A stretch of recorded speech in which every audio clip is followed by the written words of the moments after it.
Welcome to the best of Central Florida. I am Justin Clark. I will never forget. The year was 2002. I was in law school up in Boston, hanging out at the Beantown Pub to be exact. A classmate came over and introduced himself.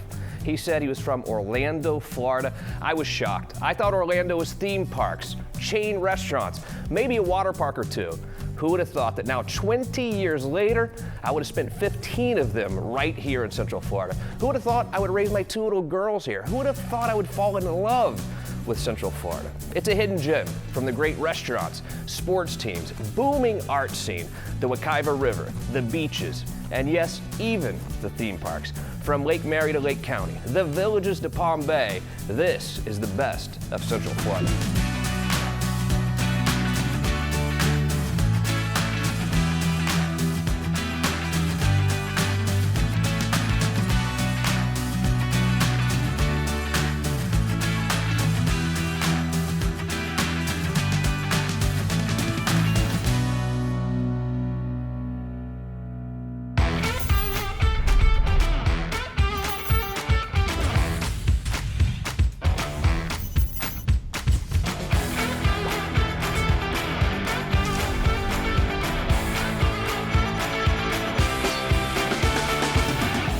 Today is all about brunch. You can thank me later. Hey, whoever decided it's okay to eat breakfast and drink at the same time, they're a star in my book. But who did come up with brunch? I mean, I get the word breakfast, lunch together, brunch, like Brangelina or Benifer. I get that. But who actually first started eating brunch? You can actually thank our British friends for inventing that concept, always including an alcoholic beverage. It started back in the late 1800s with our good friends from Britain. But brunch first came to the United States in about 1930, they say. Supposedly the Hollywood types would take the train from LA to New York, but they would stop off in Chicago for, you guessed it, brunch. Some cities, not a big deal. Other, a must-hit attraction every single Sunday. Boston wasn't a big deal. New York City, you have to eat brunch every single day. I think we have to agree, Orlando is definitely a brunch city. Let's bring on the beautiful Michaela Nichols. Michaela, how are you? I'm good. I'm excited for this episode. Yeah, if I'm not mistaken, last week I was talking to you. You went to two different brunch spots on the same Sunday. Is this a fact or not a fact? It is a fact. I'm a big brunch girl. So you must be very excited about this episode. I've been waiting patiently for this episode. We have great brunch spots, no doubt about it, in Central Florida. But today, Michaela, we have to narrow it down to three. Tough category. Yeah. Are you ready to do it? I think so. Well, when we return, the best brunch restaurants of Central Florida.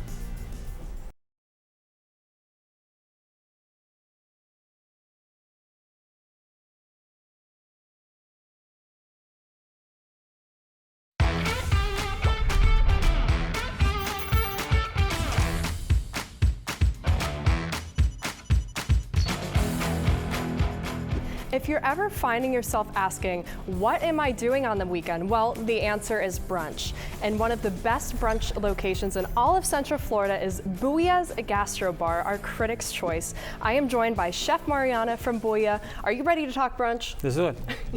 I'm so excited. So tell me a little bit about, how long have you been with Booyah, and we'll dive into the rest of it. I've been with Booyah for 4 years now. 4 years? Yes. Wow, Yeah. Incredible. So did you always want to be a chef? Yes, my family, my mom is a pastry chef, my sister is a pastry chef, so it's been, in the family all this time. Well, I clearly cannot contain my excitement. You've brought some amazing food, but first, why do you think brunch has become so popular in Central Florida? I think that, Sunday is the last day of the week and people want to do the most, that day, want to take advantage of it, so why not start early with, food and drinks? Definitely a little bit of a Sunday fun day, huh? Yes, exactly. So let's talk about the Sunday and the fun day part. So what kind of drink specials do you have going on at Booyah? Okay, so in Booyah, we have brunch Saturday and Sunday from 11 a.m. to 4 p.m. And you can enjoy bottomless mimosas, but also bottomless sangrias. And we have 3 types of sangria, and you can order by the glass or by the pitcher. We have white sangria with white wine, red sangria, and then the beer sangria. Beer sangria? Yes, with beer, cerveza. Is that more popular for the men, or do women drink Actually, it too? no, it's across the board. Yeah, everybody enjoys it. Really good. Incredible. What's your favorite? Of the 3, the red sangria, the red traditional, sangria. yeah.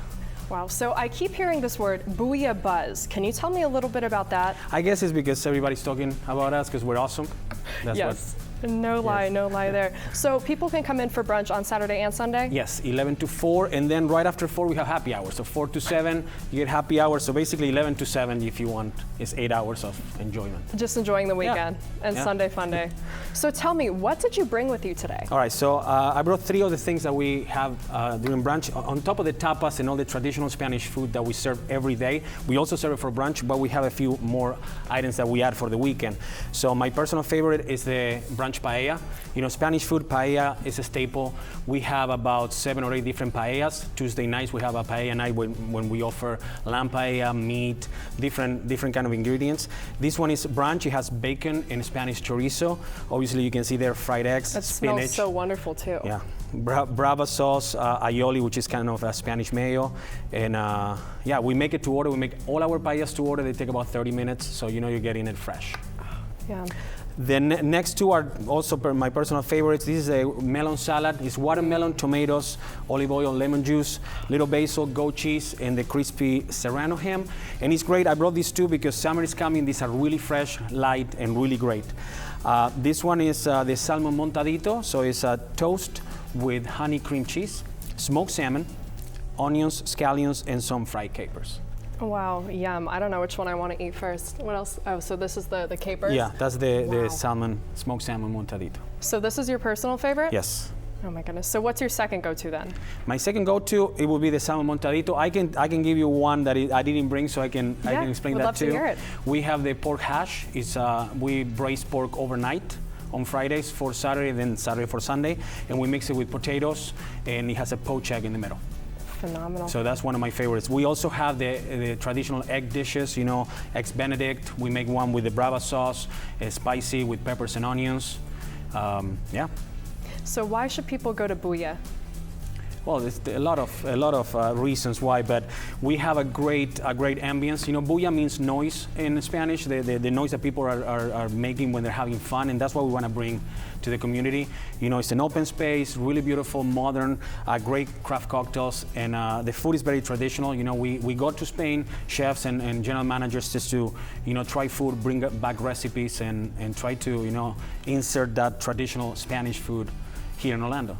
Well, it seems like you're doing a great job. Well, thank you. Yeah. So tell everyone a little bit about what's the experience like when they go to Booyah for brunch? Okay, so we have, when it comes to the menu, we have a la carte, which we have all the, like I said, all the tapas and dishes, plus a lot of different stuff for brunch, but we also have a prefix menu.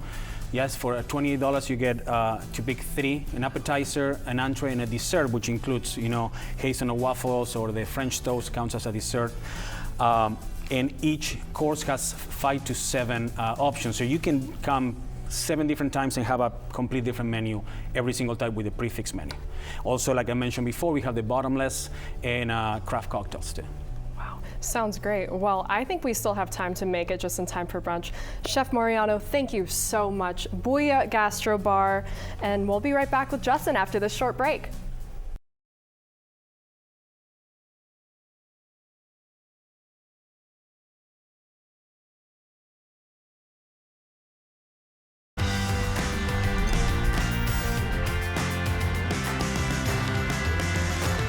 You have spoken, the people have spoken. The winner for People's Choice, Best Brunch in Central Florida, goes to our good friends over at Galleria in Baldwin Park. Lisa's here, Paulina's here, the owners of Galleria. Welcome to the show. Thank you. Tell me about your brunch program down at Galleria. Okay, so we're open actually Fridays, Saturdays, and Sundays right now for brunch. Oh, wow. Saturday and Sunday is 11 a.m. to 3 p.m. and Fridays is also 11 a.m. to 3 p.m. We are kind of tinkering with the idea of perhaps opening up more to other days of the week, but we're going to wait a little while for that. We have an outstanding executive chef who's just created a new menu for us, and we have fabulous things like crab cake Benedict. Oh. We have lobster mac and cheese. We have Grand Marnier French toast, you know, as well as the regular egg dishes and things like that. A lot of good fresh seafood that we get in daily. And it's just really taken off and people like it. And on top of that, we do bottomless mimosas and Bloody Marys, $15, all you can drink. It's not bad. So it's beautiful because it's right on the lake. We have people that'll come in at 11 a.m. and they're still drinking mimosas at 3 p.m. And it brings me to my next question. Let's say I did come in for Friday brunch, and okay, it was only noon, but I was drinking. Are you going to judge me or no? No. Okay, thank goodness. We're actually not doing the bottomless Okay. on Fridays because we keep it for the Saturday and Sunday group that comes in. We just thought, this is a little test right now Right. to see, do people, would they like to have this during the week too? Because we don't really have a breakfast per se place in Baldwin Park. So Right. here's an opportunity for people to be able to have like a brunch, lunch type on Fridays as well. Beautiful location. Tell me about your location right there on the lake in Baldwin Park. Yeah, the location is great. I mean, you can't beat the location.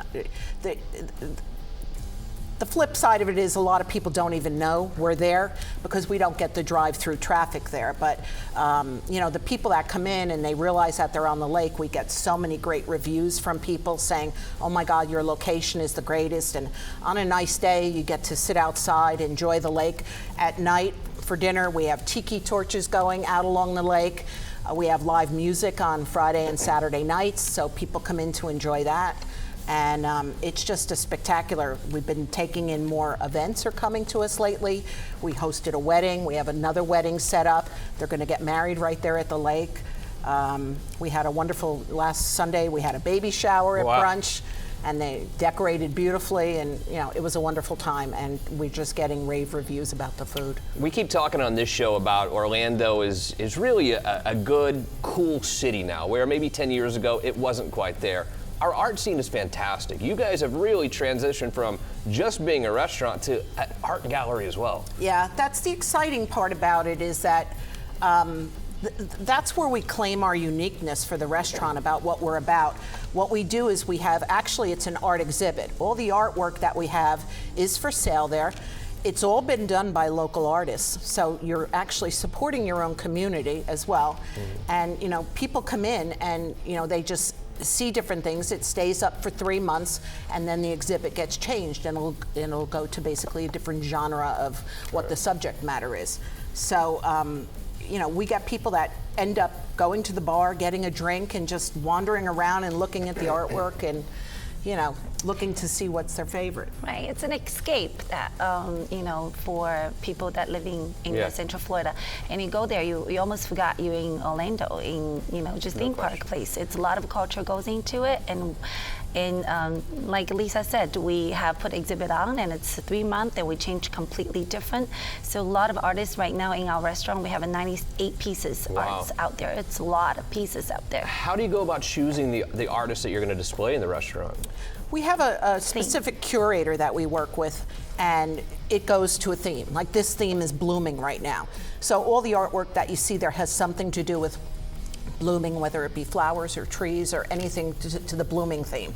The next one will change to something else. Maybe it will be landscapes or people, or so we do it based on a different theme. Unbelievable. Your story, terrific. You opened up right before the pandemic, I guess, and you're here now. So how did that transition go?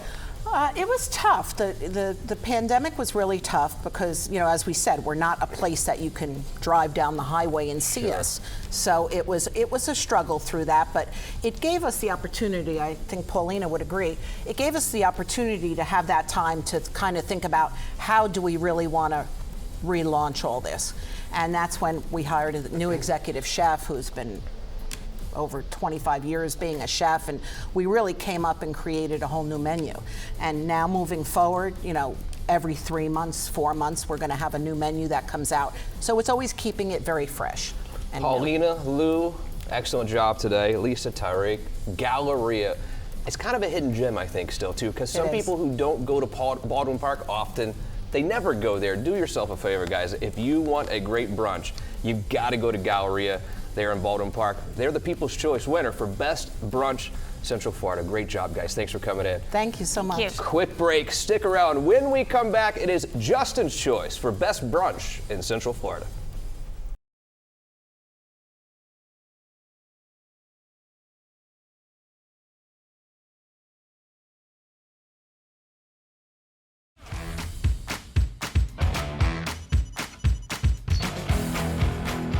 Back to the show. Finally, it's time for my favorite portion of the show. It's time for Justin's choice for best brunch in Central Florida. And let me tell you, I did not have to go far to make this decision. I can walk to F&D Kitchen. I'm very happy to have the real brains of the operation at F&D. It's Tim Barber. Tim, welcome to the show, buddy. Thank How you. are you? Appreciate it. I'm doing great. Yeah, your food there is awesome. Everybody knows that, but you do brunch a little bit differently than some places. I hear about a lot of places that have the unlimited mimosa. You have a bottomless brunch. Yeah, that is correct. I mean, you get to order as much as you want, as often as you like. And we have over 20 different items to choose from. So, let's just hope you don't get through all 20. Exactly. How are you finding reservations right now? It seems like a lot of people are coming to Florida. My local haunts that I used to be able to just walk into are very busy. What are you seeing reservation-wise, crowd-wise? There's a big uptick. Yeah. Everybody's been cooped up for well over a year now, and people want to get out. So, most Sundays, we're pretty booked up by Saturday. Is that right? Yeah, that's right. Now that we know each other even better, I mean, can I kind of sneak in? Oh, yeah, you got my number. You can give me I'll a text you or whatever. I'll come right in. Let me ask you a question, actually. Let's say that I told you a story about a dear friend of mine, won't mention any names at all, who actually went to 2 different brunch places the same day last week. Would you find that weird? A little. I don't know. I wonder who that could be. She went to brunch 2 places last week, which I found absurd, but I guess she loves brunch. All right, you don't do just bottomless food, you also have bottomless drinks. Tell me about that. Yeah, so for $15, you can have unlimited mimosas and Bloody Marys. So what I like to do is I like to start off with a Bloody Mary, but there's only so many Bloody Marys you can have, and then work my way into some mimosas. Absolutely. Now, you have other restaurants as well. I've been to all of them at this point. Are you doing brunch at the other places? Yes, we are. So right now, we're doing bottomless brunch on Sundays at all of our Italian locations. That's F&D Wood-Fired Italian Kitchen. For a limited time, we're doing that for $19.95 to get everybody in to check it out. Same thing, over, I want to say 20 different items to choose from. Pizzas, pastas, some egg dishes and such, and some sweet dishes as well. But that's relatively new. We've been doing that for about 6 weeks now. This one at the kitchen has been going on for about a year and a half now. We will also be testing bottomless brunch at our F&D Cantina, which is going to be completely new to us because it's our Mexican themed restaurant. But we'll try that out in Thornton Park, and if it's successful, we may do that in Lake Mary as well. How profitable is brunch? And not just for you, just restaurants in general. Is brunch a profitable thing? Is it to get people in the door? It is, and it's also, we use it as like a loss leader to showcase the brand. We are still relatively new here in Orlando, and we want people talking about us. How would you describe the restaurant business over the last year? It's been a challenge. Yeah. So, me as the owner, I am there working 24/7. We did a great job. I have a wonderful staff, just holding it down for the last year and getting through. But we are very fortunate here in Florida because our great governor decided to take care of us as opposed to being in other states where it was a challenge. No question about it. So you brought us some amazing food. I smell it. I wish you could smell what I smell right now. I think I smell the tuna more than anything. I'm dying to jump in here. What is this tuna dish? So this is the ahi tuna wonton, okay? We have some secret sauces in there, like a guacamole little thing going on, fresh cucumber, and of course some sriracha on top. Michaela, if you could only grab one thing right now, you could only have one of these dishes, what would you choose? I'm honestly thinking that. The it tuna? just looks so fresh, or the bagel. Just like a cute little bagel. The bagel is pretty good. What is this one? I know it's a bagel. This is a mini lox and bagel. Okay. So I only recommend eating one of these because that bagel will put you down if you're trying to get through 20 different items. So yeah, just one of those. But it's one of our very popular dishes. How about down there? Down here, this is our most popular dish. This is a tiramisu French toast. Wow. Oh my gosh. So this came about because we wanted to do a French toast that was a little bit different. And as we were eating it, we just kept saying, wow, this kind of tastes like tiramisu. So it's nothing to do with tiramisu, but it just kind of tastes like it.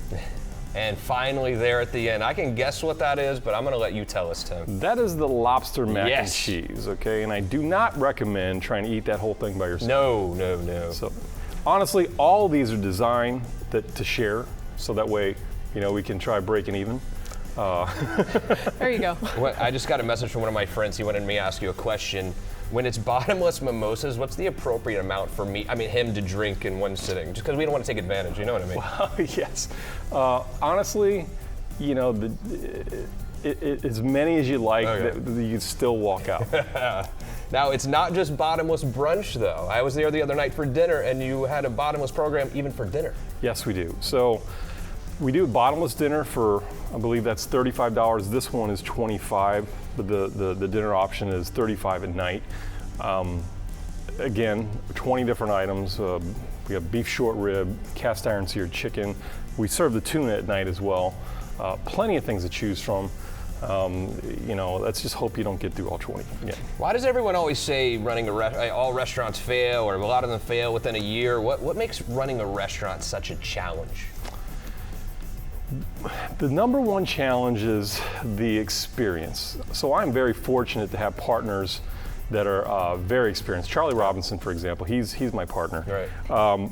He used to be the CEO of eBrands. He was the CEO of Planet Hollywood, Rainforest Cafe, Hard Rock even. So, and he's actually my stepfather. No. So he came back to Orlando. We decided to start our own restaurant group, and you know, I wanted to do this on my own prior to him moving here. And I'm just so happy that he did move here, because I got to be honest with you, I would have been one of those statistics. Right. Because while I've been doing this and I was raised in the business and doing this in my entire life, it's that experience level, because knowing, you know, the right location, getting the proper deal for rent, and pretty much the number one thing is knowing what the cost is prior to you even open the door. Everything's done on a spreadsheet before those doors even open. That's how you have to do it. Tim Barber, F&D Kitchen, and all the F&D groups. You've got the Italian Kitchen, Yep. Cantina coming downtown. Thornton Park. I don't know how you keep up with it, brother, but I can incredible. tell you, congratulations. It's my Appreciate it. favorite brunch in all of Central Florida. Great to see you, Tim. Thanks for coming Thank you. I in. appreciate it, Justin. Michaela, that was tough. I mean, I know there are a lot of great brunch places out there that we missed, but I mean, we had to narrow it down to 3, right? Yeah, and I mean, all of them are so incredible and amazing. Excellent So, work today. Thank you. By the way, next week we will have the best spas in Central Florida. If you would like to nominate your favorite spa, here's what you do. Email me your nominations directly, jclark@youhavepower.com. We'll take it under advisement, and who knows, your choice might just win next week. Thank you to our great team here at WKMG. Thank you, Michaela, as always. You did an awesome job, and congratulations to all of our winners today. But most importantly, thank you for joining us today. Without you, none of this is possible. Go ahead and hit record series, will you? Hit record series now. We're here with you every single Sunday. We will do this exact same thing next week on Best of Central Florida.